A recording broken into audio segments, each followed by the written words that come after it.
Hello everyone, this is Roman Krivocinitzer, and I just wanted to go through a few common mistakes that I see residents make when placing a Hydrus implant and a few tips and tricks to avoid these. The most important thing with any mixed procedure is to get a great intraoperative gonioscopy where you can see the entire canal and the entire angle. So you want a great view of all your structures. That includes the trabecular meshwork, the scleral spur, the serrated body band, and iris as well. So oftentimes I see residents with this kind of view from the canal, and then they tell me that this is a perfect view and they have an en-face view. The problem with this thinking is that this is correct, that it's en-face if you were to be operating on the same plane. So if you're operating from down here and going directly across with your Hydrus, then you're correct. That's en-face. But we're not doing that. We're operating from up here. So if where my camera angle is, that's where the Hydrus is being inserted. If you're going in and trying to place the Hydrus in this scenario, that's where oftentimes you get the dive. So this is me going in, you get the tip kind of engaged, but see where the angle of that Hydrus, that's where you're going to get that dive and go down into the suprachoroidal space and have problems. So to really have an en-face view, as I always mention, is you almost have to over-rotate the head and over-rotate the microscope. So this is not an en-face view of the canal because of your angle of approach. This would be an en-face view of the canal.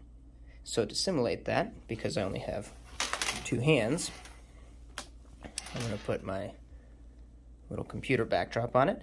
So this is an en-face view. So you see the canal is way more open, and the way you simulate this is by turning the head more and turning your microscope more. I always say you should be sitting at the microscope almost with your hands extended. It's almost like you're in a laid-back Ferrari or a laid-back motorcycle where you're just kind of leaning back and the microscope is pushing you away. So now when you're approaching from your angle where your incision is, as you're going in, it should be a much smoother insertion across. The other thing I say is, when you use the injector, the problem I see many residents have is they try to really bury into the canal. And what this causes is a lot of torque. See how this whole thing is moving? Because you're trying to bury it in and you're pushing against the back side of the canal.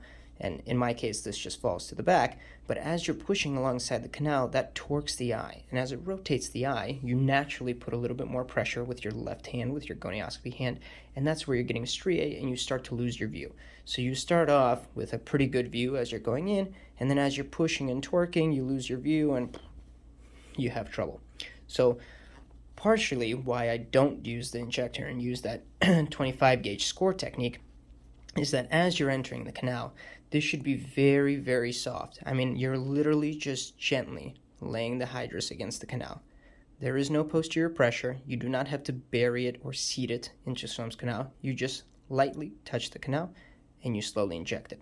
So if you put backward pressure on the canal, as this falls apart, see, light touch and it will fall, that's too much pressure. You don't need to do that. You're going to distort your view. So just get an opening, lightly lay it against it, and gently insert it into your Schlemm's canal. And again, always, always, always check to make sure the placement is correct. So those are just a couple tips and tricks to, number one, avoid the stent from diving. Again, not en-face. You're too steep in your approach. Your Hydrus is going to dive. Over-rotate, open it up. Here we're en-face. Right? You have a much better view of all your structures. And be very gentle when you lay the Hydrus against the canal. You don't have to bury it. You don't have to press against the back wall. You don't have to dimple down. You just gently lay it against your opening and inject. So hopefully those are a couple tips that can help you from keeping your Hydrus from diving. Thank you. Thank you for watching this compilation of Hydrus tips and tricks. There will be links in the description of a few Hydrus cases, both going through the basics of Hydrus placement and some complicated cases. Thank you.